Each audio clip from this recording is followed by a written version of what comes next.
Hello, ladies and gentlemen, and welcome to another episode of Strange Dominions podcast. My name is Octavian Graves. and I am your host. Tonight, we're going to be talking to a very old friend of mine, Corey Matlock. It's just me tonight. Alden couldn't make it, but he'll be on other interviews in the future. We talk about a range of things, from the paranormal to the religious to the philosophical.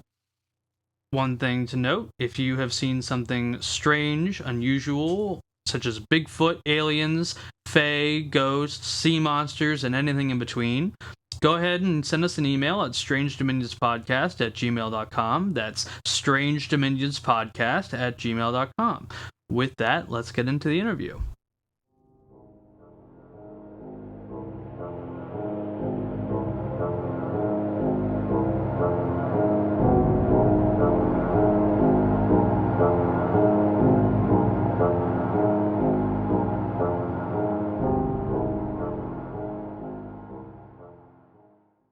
Hello, ladies and gentlemen, and welcome to another episode of Strange Dominion Podcast.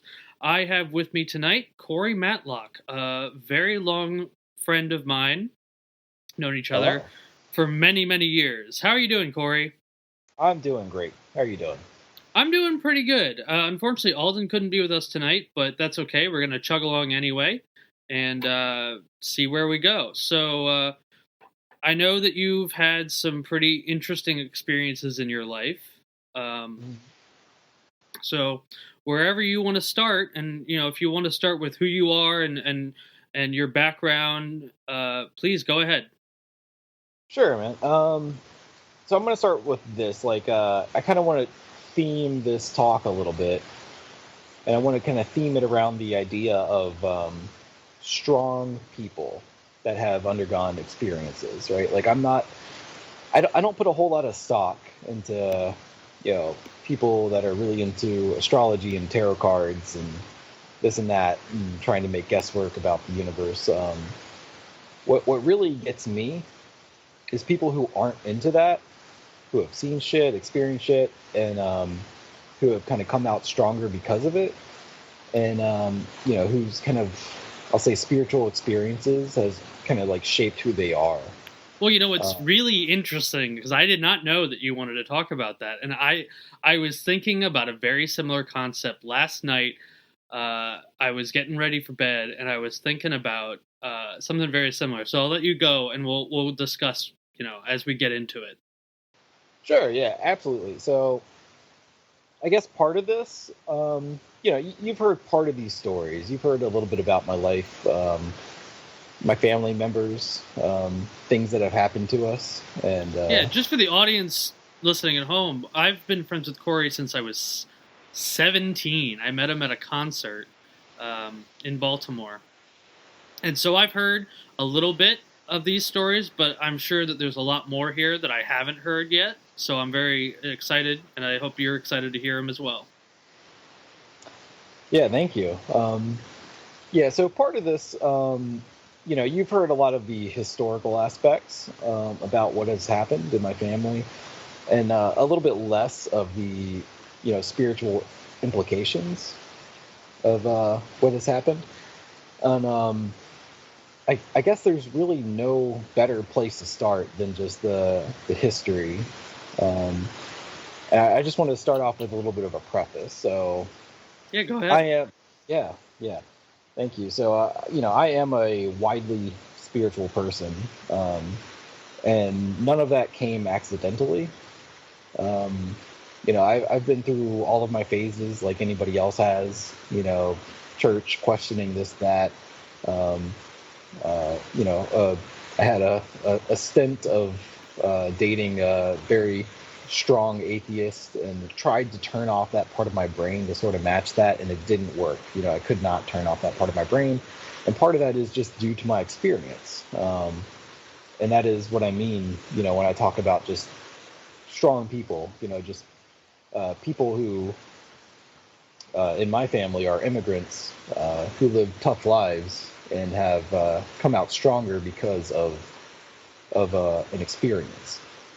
Okay. And so that's kind of like where I want to start a little bit. I explained this story I only ever told to one person, a coworker of mine who was, I guess, on the Gothic spectrum, right? We kind of shared that in common. Like we used to go to Club Orpheus or whatever.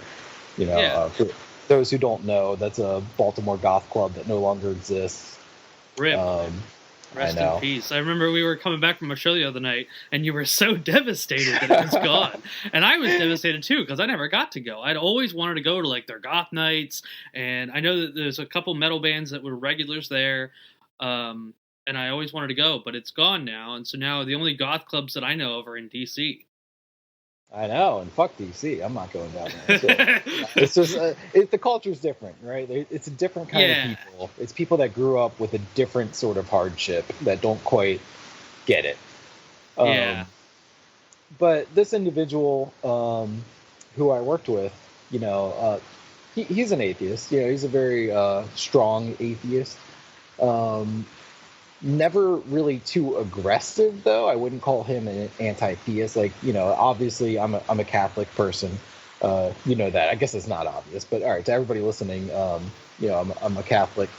But before we move on from that, I want to say you are the Catholic's Catholic, if that makes sense. I mean, your perspective and your perception of your own religion is so far beyond what you would normally encounter when someone else says, "Oh, they're Catholic."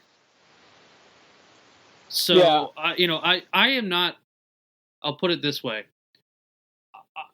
I've always had an interest in spirituality. And you know this, organized religion, whether it be Christianity, Judaism, or Islam, it's never. I just cannot see it. I cannot find the silver lining in it, and it's always been difficult for me to even really talk about it with people, because I went through a stage where I was very anti-theist, and anyone who was talking fundamentalist Christianity or Judaism or Islam, it didn't matter. I was against it, and I think my perception of it has changed largely due to you. I mean, whenever I have a question about the Bible, I go to you. I think that's fair. I think it's a really honest place to be very questioning. I don't encourage anybody to go into anything blind, including my own religion. I'm not a churchgoer because I particularly love the Catholic Church. It's not because I grew up in it. It's not because I think it's just something I should do. It's because it's not because of any inherited trait. It's because of experience, right? It's a little bit of a different thing. So I'll say this, a recent Catholic. I was very loosely Protestant, and then at some point nothing at all, and then decided to go through my own theological study, and then go through RCIA, and then aggravate the hell out of my What is RCIA, just for people who don't know? Sure. Rites of Christian Initiation, or Catholic initiation. So that is basically a 1 or 2 year program, depending on where you live, for adults who want to join the church later in life, who were not born into it. And I guess it's a little bit of a boot camp. And with that, it can be a little bit what's the word? Annoying, right? Like you have to listen tedious. Yes, it can be tedious. It can be annoying. Luckily, my particular congregation has a really good theologian on site who was actually running the program. So there's like priests, there's theologians, there's just random volunteers who will run this thing, and some of them, you can tell, just have no idea what they're talking about. Others are just brilliant.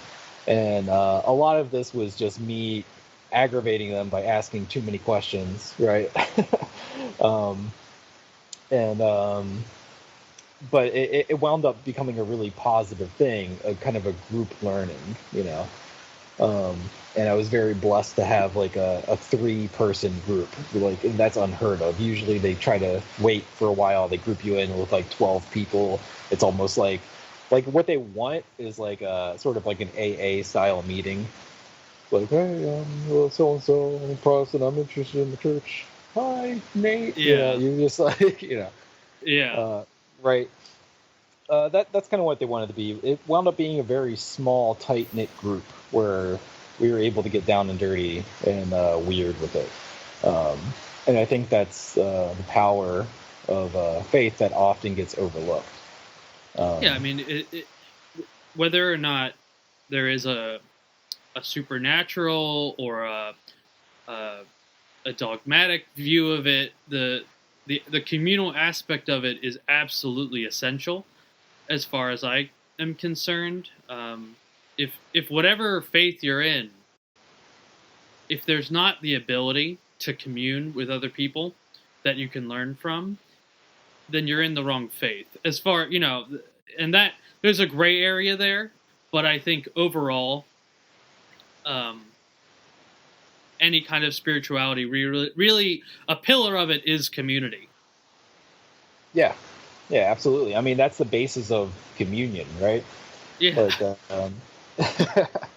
Like, that's the heart of it, right? A certain oneness, and being able to be honest, and being able to say these things that I'm about to tell you without being judged, or being thought to be insane. And Yeah. I tried to do it in some other spaces, and it didn't work out, right? Like, I tried to do it in some logical Protestant spaces, and it just, you could tell people are looking at me like, sure, buddy.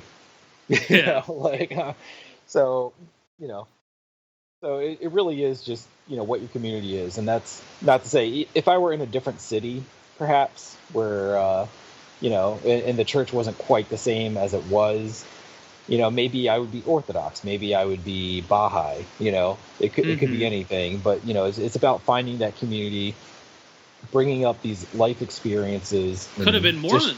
Dishing through them. That's a good callback. For those who don't know, my family was extremely briefly Mormon. I forgot about that. I didn't even. That wasn't a reference. That was just me dogging on Mormons. Entirely because my mother was obsessed with Donny Osmond. Okay. Joined a church, and then very quickly everybody realized, oh, this was a mistake, and then backed out. So. And then if there's any Mormons listening, I promise you, we are not anti-Mormon. We're just poking fun. I'm a little anti-Mormon. No offense, I'm sorry, but but whenever there is a obligatory tithe, I get a little bit offended. Of course. And that was largely part of the issue of leaving, plus the theological issues as well. But I won't get into that. Respect to anybody who proudly practices any kind of spirituality, even if it's something I don't agree with. I still respect you for doing it. It's not easy. But I mean, you yourself are so outside of the norm in the sense of how deeply you respect other people's beliefs and allow them to espouse those beliefs purely. I mean, I know your ex and how ideologically how fundamentally different thinking she was to you. Right. And here's the thing, I never mind that. Like, that never bothers me.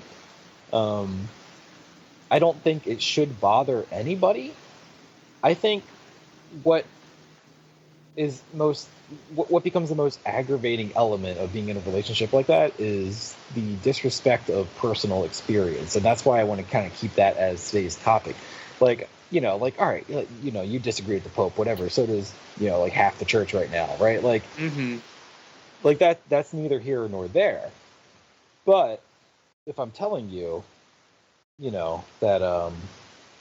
that my grandmother went through a life-changing experience in a time of utter darkness, then I expect you to just at least take that with a little bit of grace, right? Like, don't completely shit on the legacy of my family, right? Like, right. Like, there's a very big difference there, right? Like, you can be a conscientious objector all you want, and I think it's healthy to do so. That's, I think, why I'm still existing in the black metal sphere, right? Like, it's Yeah, of course. that's part of the thing. Like, here's the healthy amount of rebellion to any kind of you know hierarchical teaching, right? And that's fine. That's absolutely fine. No problems with that whatsoever. I don't see any contradiction. Art exists to be contradictory you know, um, to the status quo, and you can both appreciate that and also go to church at the same time and not be a heretic. Like, that's Yeah, just of course. being human, right? Yeah, exactly.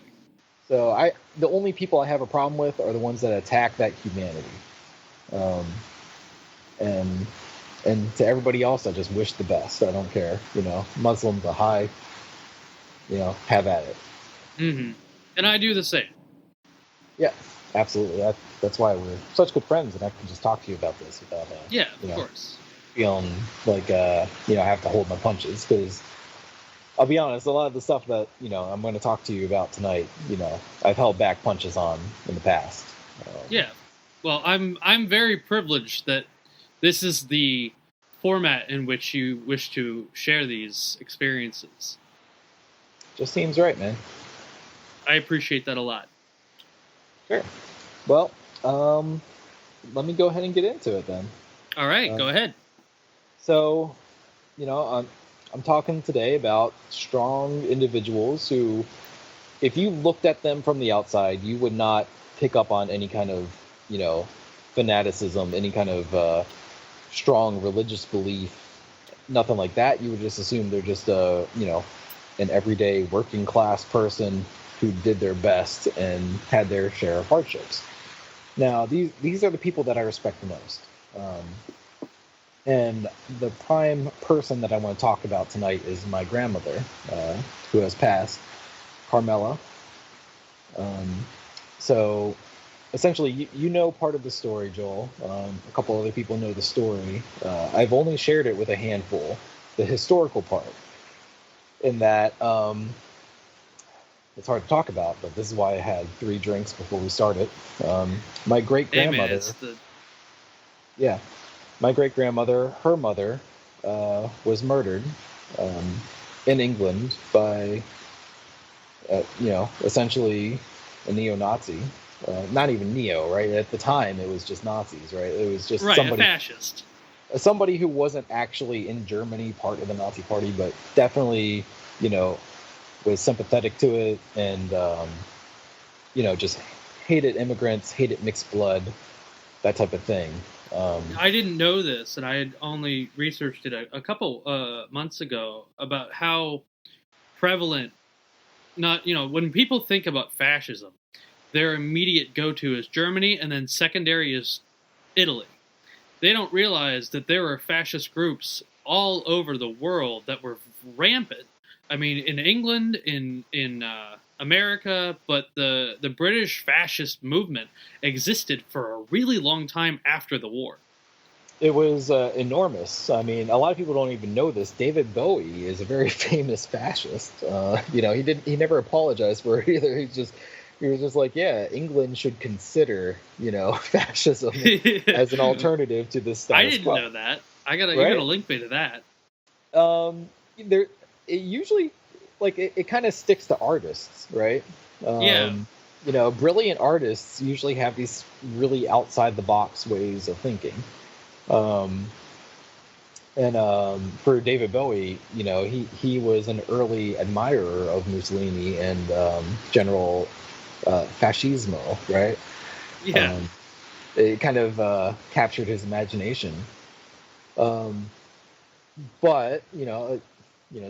to go back to my great grandmother, essentially there was a campaign in England where Germany was really trying to rope in the Anglo spirit and saying that you are Nordic brothers, which is true, right? Like and I have a giant Anglo-Saxon tattoo across my left leg, as you know. I'm proud of the heritage. As am I. I mean, I'm not Anglo. I come from my part of my family comes from the Isle of Man, which is purely Norwegian Viking, Norse, and I'm pretty proud of that as well. And I know, as far as like my spiritual path, not to get off topic, I've always gravitated toward Norse paganism. I'm pretty agnostic about it. I don't quite know what I believe about it, but I know that it attracts me on a very deeply rooted level.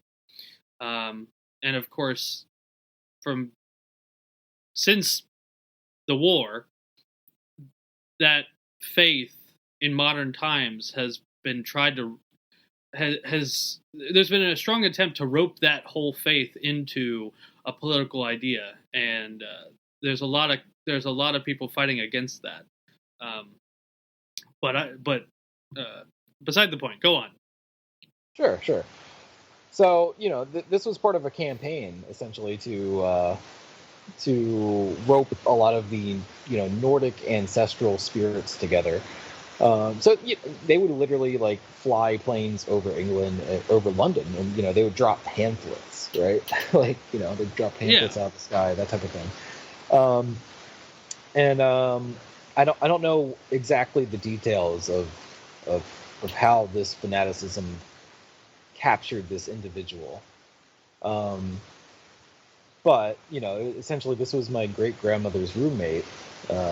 Keep in mind she is from India. I'm a quarter Indian.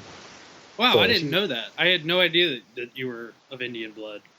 Well, and that's because my grandmother, even to her dying day, associated herself purely with Britain.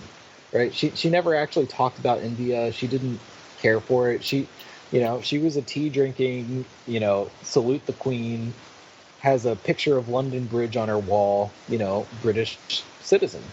Right. To her dying day, So, she was more proud of Britain than America, even though she immigrated a second time to America for family reasons, to be with my grandfather, who was just stationed over there at the time. But sorry, hold on. I got feelings. Yeah, take your time. Yeah, feelings are coming through. All right. Ooh, all right. So, essentially, this individual who was rooming with, my immigrant great grandmother, murdered her. She was stabbed. I forget exactly how many times. More than 5. Just repeatedly stabbed until dead.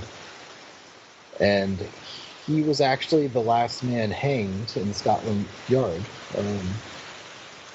Kind of a strange historical moment.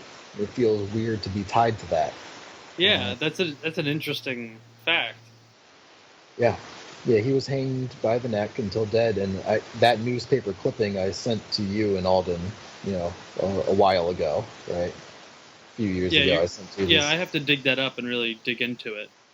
Yeah, it's eerie to read because it's so short, right? It just says so and so, convicted of murder, hanged at the neck until dead, and that's it. That's all it says, right? Yeah.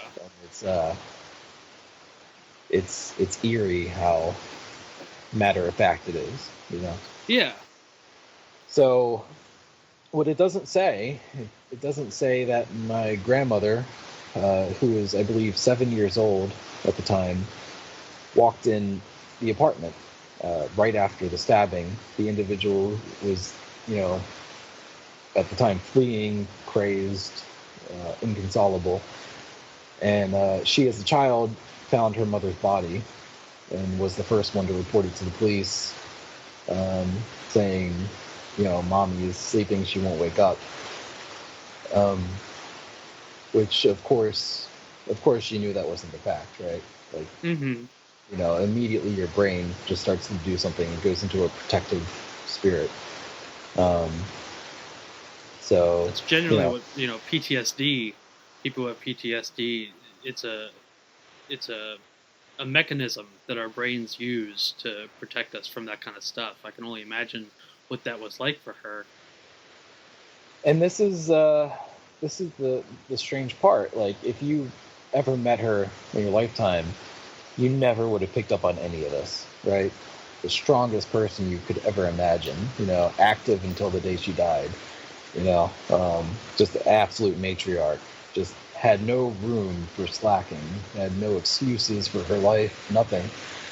So, essentially, she reported it to the police, and then she left the apartment and she went on a walk by herself. A little 7-year-old girl just walking through London. Somehow she found her way into the woods, and it was who knows how long later that she had a very strong spiritual moment um, following tragedy, right? And this, it can be explained away as PTSD or anything else, but keep in mind, this is a child who has, is coming from India to, a foreign country with her mother, is not really indoctrinated into any kind of way of life, is still just kind of figuring things out.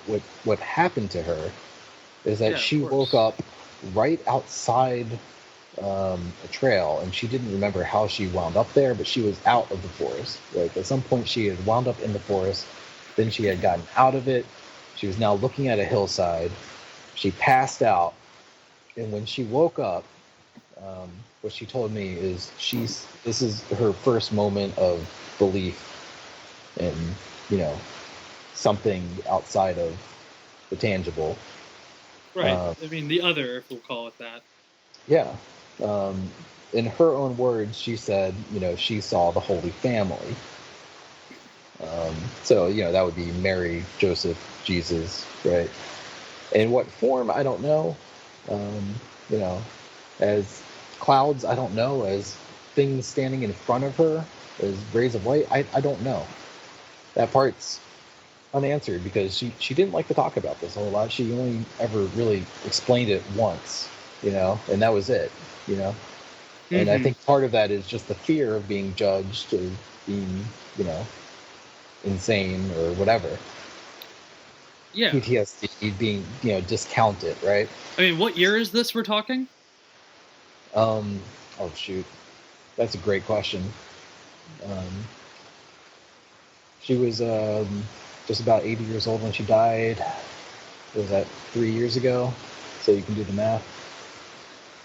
Okay. So, I mean, at this time when all this is going on, mental health doesn't even exist in contemporary society as uh, a consideration. So I Right. can completely understand why, she wouldn't talk about that, especially back then. Yeah, at the best, you're talking about Reconstruction England, right? Like post World Mm-hmm. War II, trying to put shit back together. Like at the latest, right? That's what you're talking about. You're talking about Right. a country that's been decimated. Um, so it's either before or after that, but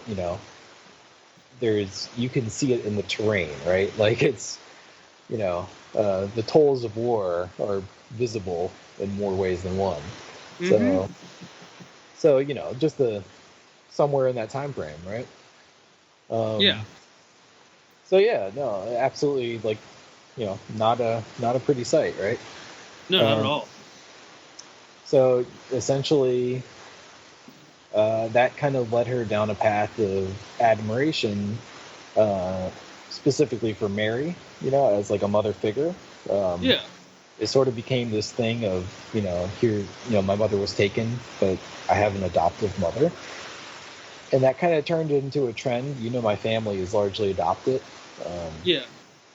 that I have an adopted son, um, who hopefully, right now he is a foster child, and hopefully adoption will follow through. But my mother was adopted. You know, all of my aunts and uncles all adopted, and that kind of started that trend a little bit. She felt Mm-hmm. like an adopted child to a spiritual mother, and and that's kind of where that story takes place a little bit. And here's the thing: I didn't hear this story until I was maybe 28 years old. Okay, Right? so that was just a couple years ago. It was about 4 years ago. Yeah, something like that.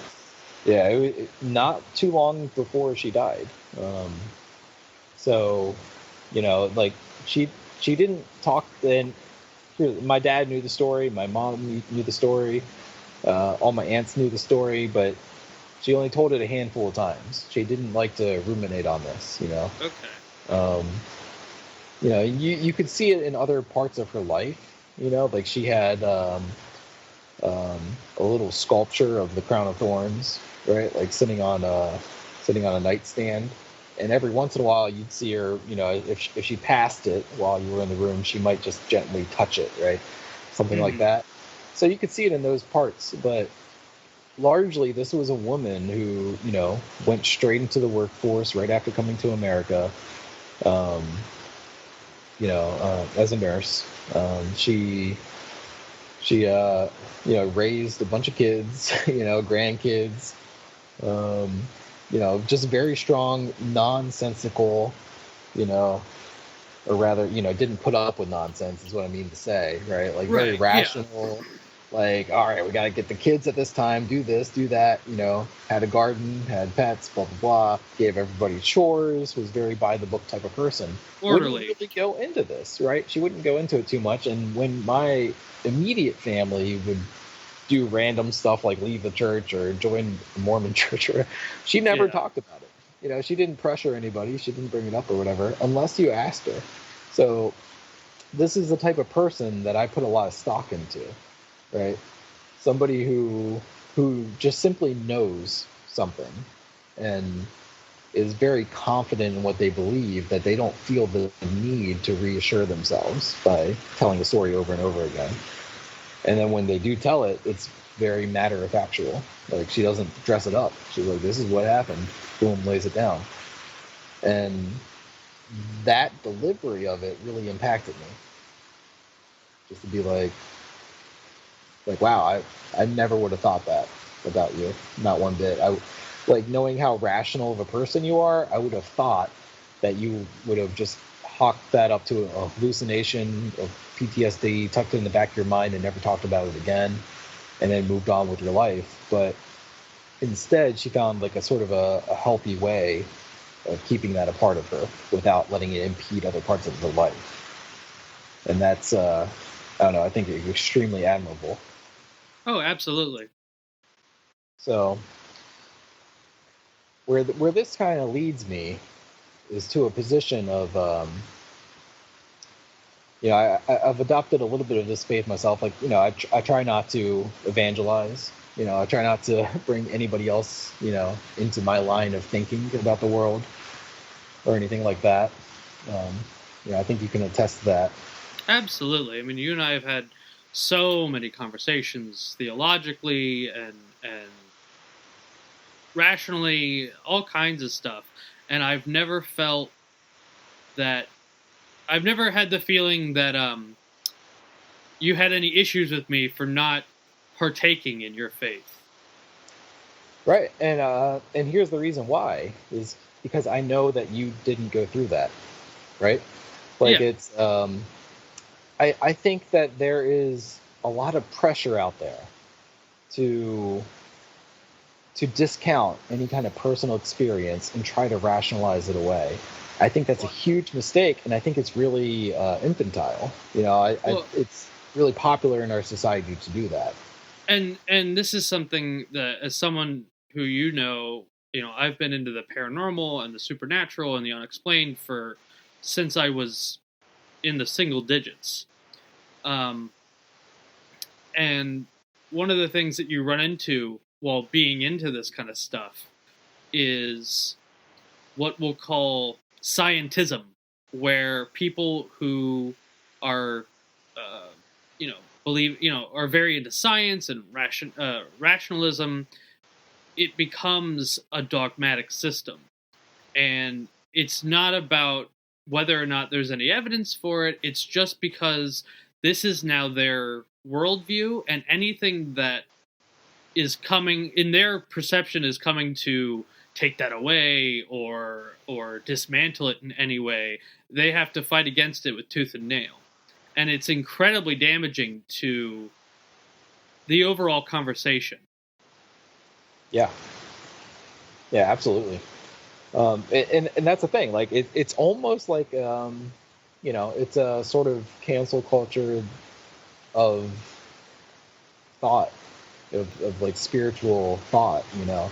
And it's been going on since forever. I mean, if you look at any of the like Graham Hancock, for example, who wrote Temple of the Gods, or a couple other ancient archaeology or alternative archaeology, where these guys who they see things in our archaeological sites that are going against the narrative, and whenever they bring it up or try and get people to look at this stuff, their careers are ended, their lives are ruined, and they may have perfectly good examples of what they're talking about, but because it goes against how we've always thought about history and archaeology and just human societal evolution, they're cast down and cast out. And in every area of civilization and of society, this happens. Academia is definitely one of the biggest issues with it, but we're seeing it socially in so many different ways. Right. Well, and what I kind of want, I guess, he's a fiction author, so take it for what it is. But right, it wasn't it like H.P. Lovecraft who said like, I wish I didn't witness these things. I wish I didn't have to tell you these things, but here you go. Well, his H.P. Right? Lovecraft, and I've always, I've been waiting to get into him because he is one of my biggest influences. Not so much as a person. I mean, there's a little bit of his personality that I've always admired, but definitely his work and his examples, and how his work has really shifted the mindset as far as horror and fiction and things like that. And the whole purpose of his books and his stories were that mankind is incredibly infantile, and we mean nothing in the general scheme of things. And there are things in this reality that not only do we not want to think about, we physically can't think of. So if we are ever put in contact with these entities, with these forms of existence, either you go insane or you die. Well, and that's the part I wanted to focus on right here, is that right, like there are individuals out there, and this is why I really admire the strong person who manages to flip the script, to turn something into a positive experience and to become, I would say, saintly, right? Somebody who could suffer such unimaginable horror, see something that they can't quite explain, accept it, and then become more powerful for it. At that point, and I don't want to get into the weeds about, fiction authors or anything like that. Right. But I just wanted to more so explain that delivery, right? Like that whole like, hey, I saw something and I have to report on it. It's my duty to report on it, whether I like it or not, Yeah. And that is the kind of individual that, I gravitate towards. And in this case, with my grandmother, she became just, an absolute saint, raised all these kids, just stuck it out for the whole team. And didn't do it in a way that was overly preachy or, focused on this particular event, but did it in a way that she learned from it and adapted. And that life model sort of impacted me. But I don't want to leave it just at that, because there are two other experiences I want to talk about. On the flip side, there's a darker experience that I want to talk about with my uncle. And then there's my own experience that I want to talk about, that have kind of helped to form where I'm at, in this sort of spiritual acceptance. So if that's all right, Yeah, no, I'm very excited to hear all of this. Awesome. So I've met my fair share of people who say that they can sense other things, say that they have, I got a little ESP. Like we've all met those kinds of people. Yeah. Like, oh, I'm a little bit psychic. We've all met those kinds of people. I never believe those people, but I believe my grandmother. Because she's not that, and I believe my uncle from the other side of my family, who had a very dark turn of events that he turned into something positive. And just give you an idea about who this guy is. He was. I'm not going to give any names here, because there was an arrest involved with tax evasion. A very strong, independent person, that wanted to live his own way, do his own thing, stick to his own guns, do his rules. He lived off the grid for a while. He's a very rough and tumble kind of guy. Yeah. He's not the kind of guy that you would ever listen to and think to yourself, oh, he's full, like, he's having a go at me.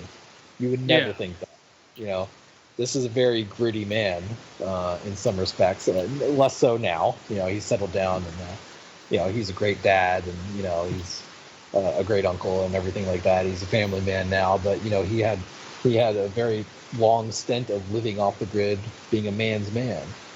No nonsense man's man. So I guess what sort of humbled him and softened him and kind of actually brought him back into the fold of the family was a near-death experience that I'd like to share with you guys. I don't think I've ever told you this. I don't think I've ever told anybody in our greater friend circle this particular story. It's a little private. No, I've never heard of this. But I'm trusting that my family's not going to chime into this and give me shit about it. So let's hope for the best here. Yeah. But and I certainly don't have his permission, so I'm not going to give his name or anything like this, because But essentially, what had happened is he got into a barroom fight. Like a standard brawl, right? This is the man's man, he's out, in the countryside, and he goes to a pub and he gets really drunk and I don't know if he starts to fight, if somebody else starts to fight, but he didn't put up with bullshit, not that kind of guy. So what happens is he gets in a very, very vicious fight.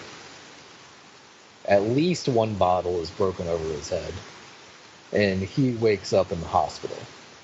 Okay.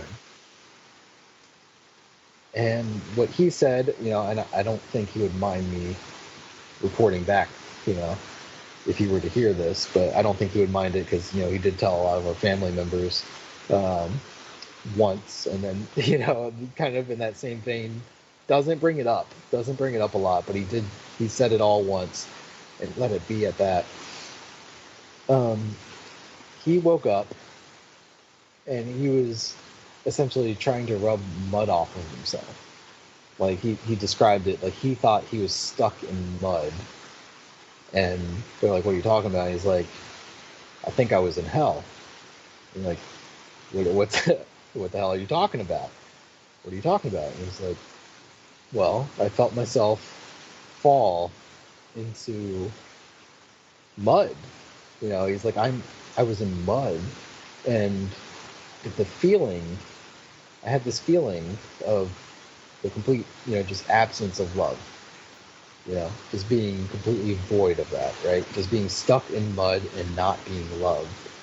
And what does that feel like? Well, he talked a little bit about what that kind of felt like. And the best way that I can put it is to anybody that's ever been spelunking or, in a cave, right? Like you don't know what absolute darkness is until you've been actually underground and you turned off all the lights. Oh, absolutely. And you can stare for hours.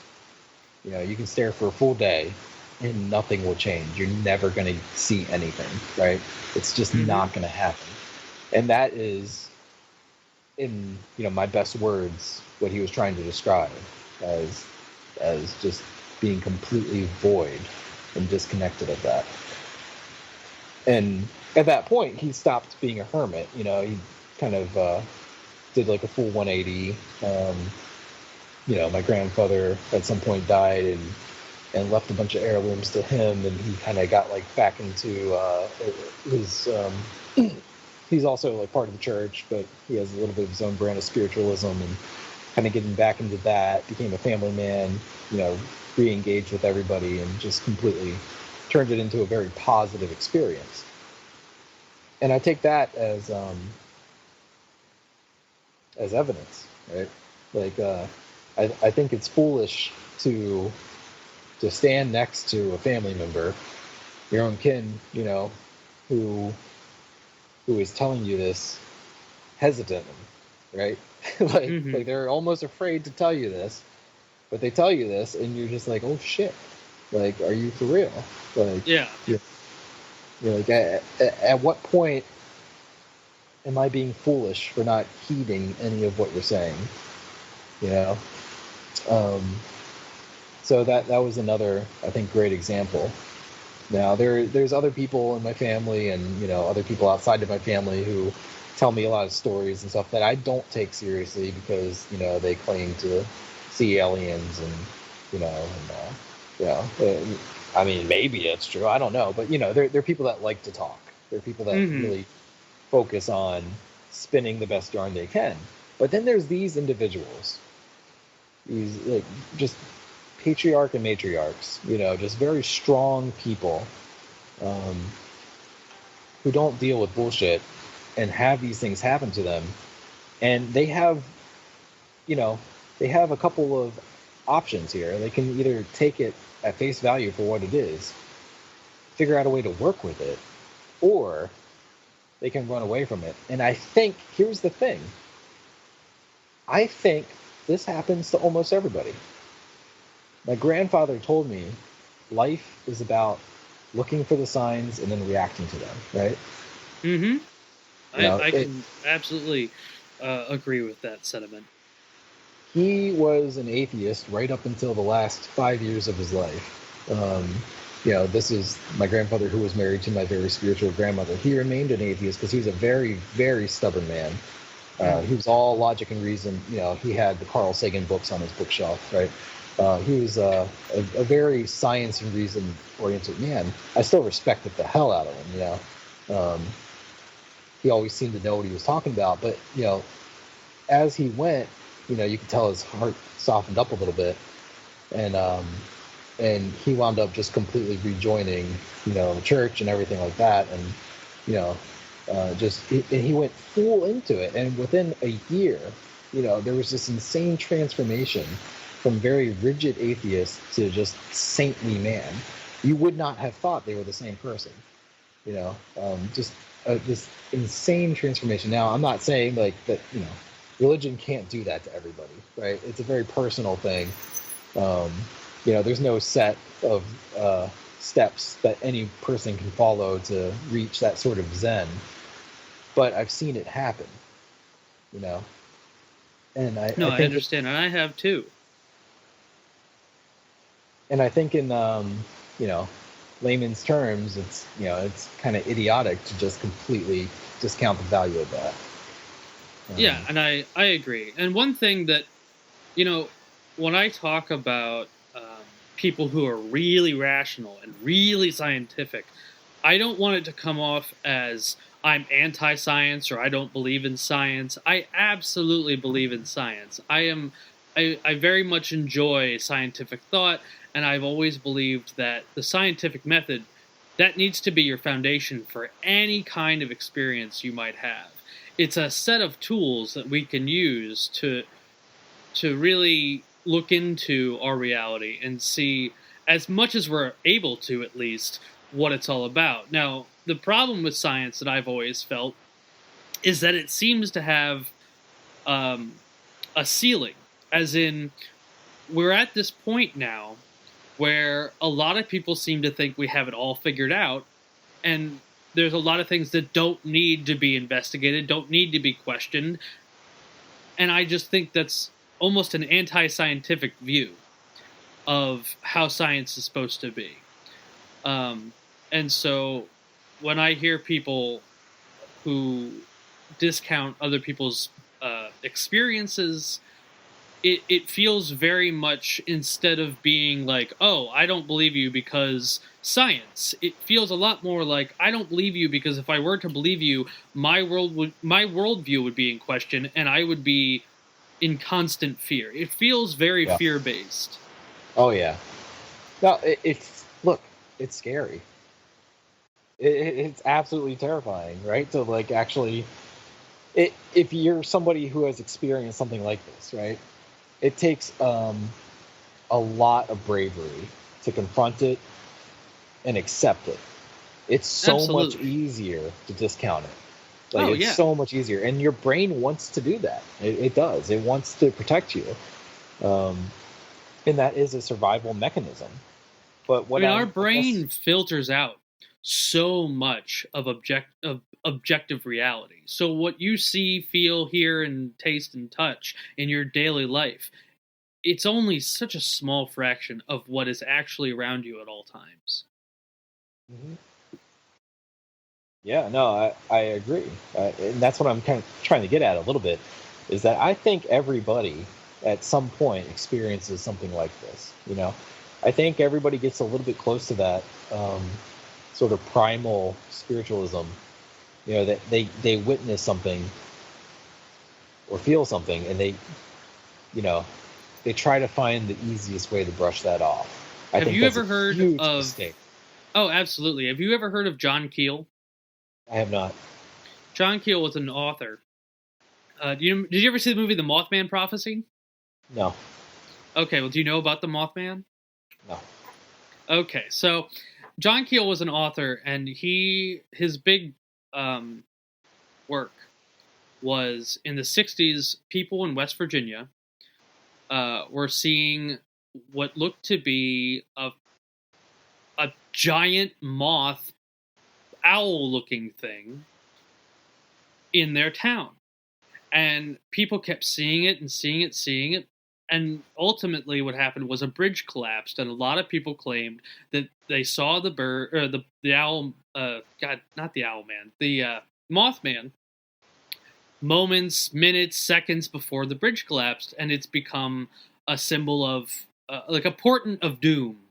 If you see a Mothman, something bad is going to happen. But one of his philosophies was called the 6 degree rule, and it's the belief that your brother, your neighbor, your cousin, your grocery store clerk most likely has had a weird experience. And so every sixth person to you has probably had a weird experience that they don't even realize. You get to talking to people and they're like, "Oh no, nothing's weird ever happened to me except this one thing happened," or I can't quite explain this one thing. So you're right. It absolutely, I think it happens to everybody. And I think it takes a certain kind of person to open their mind and perceive it. What it is, I don't know, and I don't think anyone will ever know. But Sure. Yeah. there is stuff happening. There's stuff around us that is, whether it's real or completely in our own head, it doesn't really matter because it affects you Sure. profoundly, really. Yeah. No. And I agree with that. And I'm not trying to sell anybody on a sort of whatever this version of mystic Catholicism is that me and several other family members have seemed to gravitate towards. Definitely not trying to sell anything, um, except for to say that I suppose we found a common framework in which to expand those thoughts um, throughout. Um, I had one other experience that I wanted to talk Yeah, about. no, I want to get into your personal experiences, whether it be religious or just weird and uncanny and paranormal. I want to get into all of it. This is, I think this is maybe one of the most profound ones that I can share. There's definitely more that we can talk about, maybe in a future episode or something. Yeah, for sure. But what I want to talk about is a very common experience that my entire family witnessed. And right, like this is like sort of the basis of like miracles, right? Like they don't declare something a miracle unless 1,000 people have witnessed it, right, or something like that. Right. What gives something the most amount of credibility is reoccurrences and sheer volume of witnesses. So my grandmother, my uncle, notwithstanding, there is an event that took place that my entire family, atheists, Christians, agnostics, collectively have witnessed and have all agreed upon, which led to another very strange event. And that is a very stereotypical haunting. Okay. Please share. So this is my grandmother's old house that is no longer in the family. It is obviously haunted, but it was this sort of thing that nobody talked about until a little bit later in life, where we felt kind of comfortable saying like, "Hey, did you think this was haunted?" And they're like, "Oh, absolutely." And you're like, "Oh, Jesus Christ, thank God I'm not insane. Let's talk about this," right? So the first time I've witnessed something was maybe 5 years old. I was practically raised there. Kind of the deal of my parents dropped me off at school, my grandparents picked me up from school, that kind of relationship. And nobody told me about this. I witnessed this completely on my own with no outside intervention whatsoever, no outside influence. This was entirely my own experiences, which was that I used to take naps there, and every single time I had a bizarre nightmare, something that like a kid shouldn't have, something that just didn't make sense, and I would always wake up to the sound of very heavy boots, right? Very, very heavy boots. There was an attic in the house that had a permanently fixed staircase, so you could just walk right up to it, but it was closed off behind a door and locked, but you could unlock it and go up there if you wanted. And it was kind of turned into like a guest room type of thing. And this staircase, for whatever reason, it made these large thudding sounds without any kind of body coming down it. Like it would almost kind of boom from it until you got right up to it. Like you would hear it from another room. You would hear somebody coming down those stairs. You would go up to it, and there would be nobody there. And this happened to me endlessly from the time I was 5 years old to the time I was 21 years old, right? Like I could be a full-grown adult in that house. Everybody could run to the store or something, and I'm just watching the dog, and I could still hear those footsteps. And I'd go check on them. And at a certain point, it became comical, right? Like you just knew they were there. No big deal. Were you ever frightened? Yes. Often. Often frightened. The other occurrence in that house was that, like a lot of people say about hauntings and stuff, that cupboards would just slam randomly, right? Like they would open just a little bit and then slam shut. That would happen as well. So some poltergeist activity. Yes, it was very frightening. And the thing was, it was always in a mild way, right? Like it was never like all the things opening and slamming. It was always just one at a time, every once in a while, And it kind of became like a little bit of a laughable thing, And it's something that I at that time, maybe around the age of 21, had only asked one other person, which would have been my cousin, who had also, she spent a lot of time there as well, who immediately confided in me and was just like, yes, I always fucking knew it. I was just like, I knew it was haunted, right? Yeah. Like, I'm so glad that you're telling me about this, because I wanted to say something, but I couldn't say anything because I didn't want to seem like an idiot, etc. anyhow, years go by, and we never talk about it again. Years go by. Maybe I'm 25, something like that, mid 20s. And we're at a Thanksgiving in a brand new house, right? We're at Thanksgiving at an uncle's house or something. And somebody brings it up who I didn't expect. I can't remember exactly who. It could have been one of my aunts or one of my uncles. Somebody was like, because the house had just sold, right? They had just sold it to another family or something. And somebody's like, wow, I hope they don't complain about the haunting. And I was like, what? Like, everybody stopped, right? They're like, what? And I had no idea that my skip moment. That my aunts, my dad, my uncles, I had no idea that everybody in that generation had already decided upon this, right? They were all like, oh yeah, oh, that place is haunted as shit. Like, yeah. Excuse me?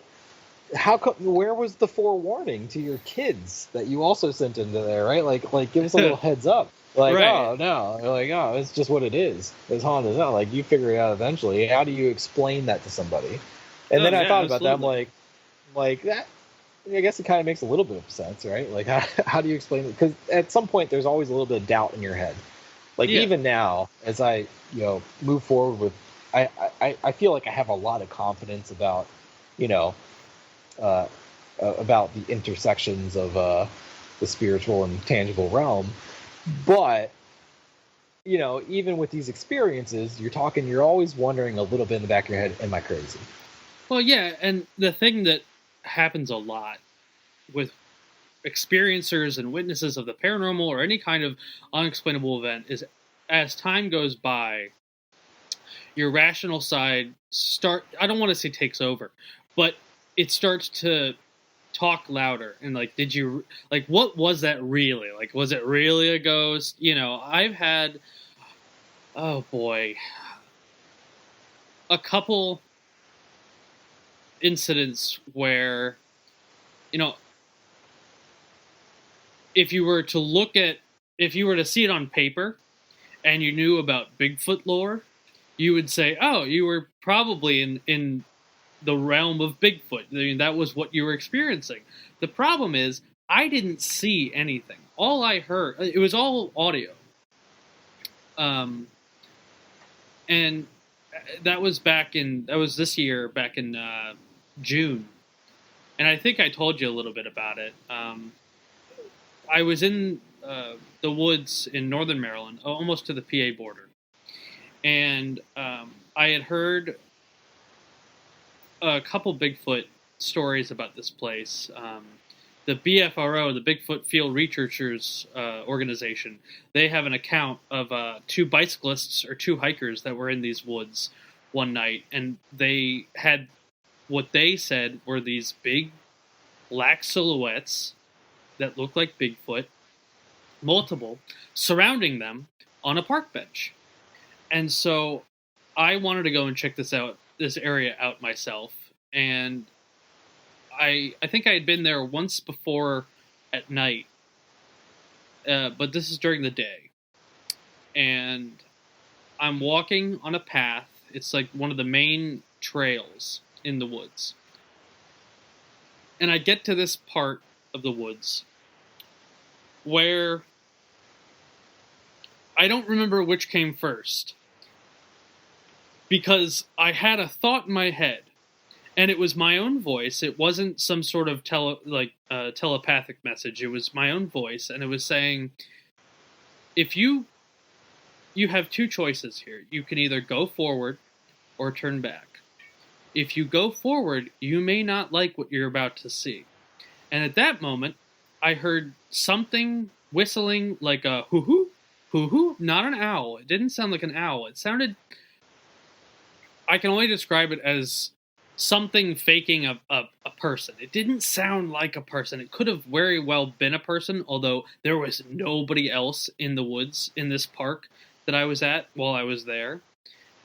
So I hear the whistling, and at the same time I hear what's commonly described in Bigfoot world as a wood knock, which is just, it sounds like something taking a large stick, and hitting the side of a tree. And I heard that, and I'm motionless. And I wouldn't say I was afraid, but I was definitely timid, and I was humbled immediately. And as I'm walking back to my car, I immediately decided to turn around and go home. And while I'm back, like walking back to my car, I just hear something go, ugh. I don't know what it was. I didn't see anything. Oh, I forgot to mention. So it happened in sequential order. I heard the whistling. I heard the wood knock, and then right before, like in front of me, a bunch of crows in a tree in front of me just sped out of there. I mean, like frantically. And I was like, okay, I'm going to come back here, but today I'm not equipped for this. So that happened. I'm walking back to my car, and I just hear something to my left go, ugh. And I don't know what it was. I can't say it was Bigfoot. It felt like a Bigfoot experience, but I can't say that because I didn't see a Bigfoot. So there's a lot of things that, if I was in a house and that had happened, I would have said it was ghosts, right? I mean, that's what most people would say. Absolutely. But because it was in the woods, my mind kind of went to Bigfoot, because that's what paranormal kind of things exist in the woods as far as how most people think of this kind of stuff. Well, so there's definitely an intersectionality to all of it. You said a really important word there that I want people to, think about, and that is being humbled. It's a mature reaction. It's a mature reaction to something that you don't understand, to be humbled by it. I guess just to finish off my story a little bit, at this family gathering, when we've all, it almost became like a joke. Like all of a sudden, everybody was just openly talking about this haunting that had been, reoccurring at this house for 3 generations, right? Something so ridiculous, like so ridiculously obvious to everybody, but it didn't seem like that until everybody said it, and accepted it. At this point, like it was the only time I had seen, like, I have another uncle, who I never would have pegged, like, he's like, ex-cop and everything like that. Never would have pegged as the type of person that was like, oh shit, yeah, that thing's on it. Never would have ever thought in my life somebody like that would have just completely agreed, right? And then all of a sudden, the entire party just became about that. Everybody was just talking about it. They were talking about their experiences. They were talking about, like, oh yeah, I used to hear those boots coming down the stairs, and one time I saw a fisherman, and then I told the story about how I heard the boots coming down the stairs, and then I fell asleep that night, and in my dream I was like being haunted by like an astronaut, it was some figure with giant boots, whether it was a fisherman, an astronaut, whatever, but it was unmistakable. Everybody had agreed that, like, yeah, there's some motherfucker with giant boots coming down these stairs all the time. And it's definitely that, it's like, it's not a leaky pipe, it's boots coming down the stairs, and we all knew it. The dog would randomly bark at the stairs, completely unprovoked, no noise, whatever. The dog would randomly bark at the stairs, like it was just all about this particular set of stairs. And at a certain point, we all got that out of the way. We're just like, yeah, that was real, right? And everyone's like, yeah, that was real. You're not crazy. We all saw it. To this day, if you come to any family gathering of mine, you can ask about, whether or not my grandmother's house was haunted. Well, I'm absolutely going to do that if I ever get the opportunity. You should, right? Like if we ever have a Christmas party like we did the other time. I was at your last Christmas party, and I should have asked. I didn't even think to. Right? And you've met my family. They're pretty normal people, right? Like they're not like these crazy out of the box, loonies. Like they're all very normal people who have jobs, families, etc. If you ask about this, they'll back this story up 100%. And I encourage you to do so, because they all have very different stories that gravitate around this set of stairs. It's really interesting to hear everybody's take on it. Okay.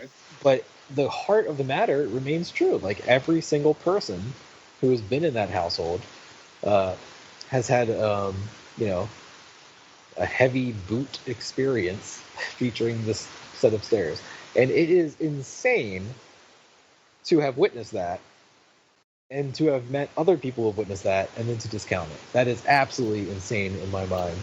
And What I think, encourage every listener here is to just remain, or not to remain, but to become humbled by these events, right? If something like this happens to you, um, you know, don't be a dick about it. You know, no, let it humble absolutely. you. Let it humble you because that's how you learn. That's how you become more in tune, and it opens up more possibilities. And this brought our family closer together. This honesty, because this led to another interesting event that I'll only touch very briefly on here, because I know we're probably coming up short on time. We got as much time as you want, but yeah. So go ahead. Well, essentially, after this party, after we all agreed that this house is haunted, we decided as a group to essentially go to a seance. To go to a whatever the most credible medium we could find in the greater Baltimore area was. Mm-hmm. Which was a very interesting experience. There were some highs and lows to that meeting. One of which, the highest peak to me, was sitting there in a circle of my family with a lady that's going on talking about our deceased. At one point, she turned to me and asked me what the Purple Graves were all about. This was right after we released Of Chasms Beyond, which is for the EP that of the band Funerary Ascent that you and I are both in. Yes. Which is a Purple Crypt, right? And then the release right before that, obviously I had the band on my mind, because the release right before that was Winds of Dissonance, which had literal purple graves on the cover of, and I was reeling from the success of our last release, and music was on my mind. This lady picked up on it, and it freaked me the fuck out. There is nothing that caught me so off guard in my entire life than this lady who's just very seriously talking about deceased people or whatever, and I'm just kind of like, okay, that could be real, could be fake. Maybe she's doing some sort of parlor trick. I don't know. And then at some point she turns and stares at me right in the eyes, and she's, some old Polish lady, right? And she's just like, "What are the Purple Graves? What are the Purple Graves?" I'm like, "Oh shit, that's my album." And she's like, "Okay, cool." And then she just went right on about, she just was like, "Okay," like she just wanted to know. And that's really cool. I should have her on the show. Very, very interesting experience. Do you ever think it's one thing that I find funny, especially, given your story, is there's certain hallmarks to what people think of as hauntings. And boots, heavy, disembodied boots, walking on a floor. Mm-hmm. It's such a hallmark. I mean, it is. Yeah. Any ghost story, any haunted house story. I've never heard of someone hearing disembodied tap dancing. Right. Well, I've only ever heard of boots and heavy footsteps. I have a response to that, and I wanted to finish off I guess this whole podcast with what happened after the house sold. Yeah, please do. So the response to that, I think the boots, right? They stand out, right? Like, and this is what I'm talking about. People, everybody has experienced something, whether you realize it or not. You've experienced something unexplainable in your life, and maybe you tucked it in the back of your brain, maybe not. But you can't ignore giant heavy boots coming down your staircase. Part of the reason of that is because, if there were like a real home intruder, you would hear them on the staircase, right? Like that would be a focal point in the household. You went up there though, and you didn't see anybody. No, never. Yeah. But like that's why the staircases are always like a big to use, they're a very hallmark thing, right? They're a trope in horror movies, right? horror movies, Oh, yeah. horror video games, Resident Evil is always like they're always like focused on the staircases, what's coming up, what's coming down them, right? It's something entering into your space that shouldn't be there, but is already. Did you ever play the game Condemned? Yes, I did. That was so fun. Condemned 2. There's an old video. It's on YouTube, and I think it's called like "Holy Crap, It's a Bear." And there's a mission in that game where your main character is in a cabin and you're being chased by a mega bear. And one of the scariest parts of that whole sequence is, you're running through the house, you're ducking through doors, and the bear's on your tail chasing you, and you think, okay, there's stairs, so you run up the stairs, and the bear is just destroying this staircase while slowly walking up it, but destroying it all the same. And it's terrifying. Like, oh my god, this bear can get upstairs. Like, it's a very, stairs are a weird. Here's what it is. The stairs are a sense of like eminence, right? Like once you. Well, it's a liminal space. You hear the first couple of footsteps, and it's only a matter of time before it reaches you, right? Like if something doesn't start going downstairs and then turn around and go back up, right? Like it's going to come down the stairs, and that is this overwhelming feeling of dread is counting those steps, right? And that's why it's such a powerful trope, but that's also what makes it so noticeable. And I think that's why there might have been, like I said, like there was also the cupboards and things like that. There might have been many other things happening in this house, but this is going to be the most noticeable and the most danger-inducing thing to your brain. But that's what you're going to pick up on. You can't ignore it, And also, stairs are very liminal in the sense that when you're on the stairs, you're neither where you need to be, or you're not where you're going, and you're not where you started. You're in between. Yeah.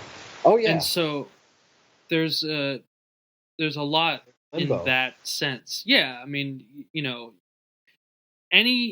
it's the reason, part of the reason why a lot of people have hauntings or haunted experiences on roads or paths is because you're not where you started and you're not where you're trying to end up. You're in the middle. Yeah. No, absolutely. There's something to that, right? Like the greater idea of purgatory, right? Or limbo, or just kind of being trapped somewhere neither here nor there. Yeah. You're exactly. You already said it, but this I'm just gonna end off this whole thing on a high note. Okay. It's absolutely hilarious to me, and it's only because I want to preface it. It's only because my family came to a consensus, a place of understanding and acceptance that we might not know everything. Some psychics might be bullshit, whatever, but this thing happened. We all accept it, and we're saying, like, yeah, there's things that happen in this world that nobody can explain, but we should keep an open mind about. That house sold, I'd say, what was it, 4 or 5 years ago, something like that. It's a little bit hard to account now with COVID, because I feel like the last 2 years have just been kind of standstill. I know. Here or there. But God bless anybody that died during this period of being neither here nor there. But this house sold, and my aunt did the final, paperwork and everything involving that, because my grandparents were very old. They were in retirement, and they were at a care facility and everything like that. So she met the buyers. A very nice young couple expecting a child. Sold them the house. They called maybe 6 months later, and they said, "What is going on with these stairs? What is happening here?" And she very bluntly replied. She said, "We believe that the house is haunted." And then they said, "The cupboards have also been closing on their own. This house is haunted?" And they said, "Yes, but rest assured, 3 generations have made it through there and nobody got harmed." And that is where it left off. So there is now new couple in that home And they said, "Oh, okay." Experiencing haunted stairs. There is a new couple in that home, and they called. This is very abnormal. You don't normally reach out to the the seller or whatever. Right, You yeah. normally go through your mortgage company or whatever. They found her. They called her and phoned her themselves, and they said, essentially, is this place haunted? Yes, it is. Good luck. So I think that's a nice spot to leave this off. Yes, it is. And I very much enjoyed this talk, and I very much hope our listeners will as well. Thank you so much, Corey. I really appreciate you coming on and sharing all these really meaningful experiences. Yeah, absolutely. Thank you for giving me the space to share this. Stay humble, stay open. Thank you so much, and you have a great night. You too, buddy. All right, bye. Later.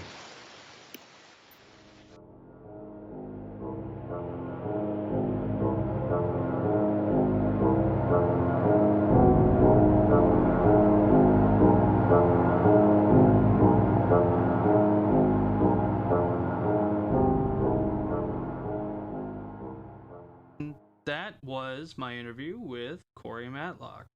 One of my newer interviews, one of my first interviews, so kind of awkward in a couple places, but that'll get better.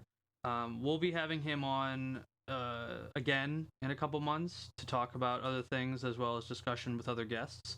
Alden will probably be on that one as well. So with that, we hope you have a fantastic night.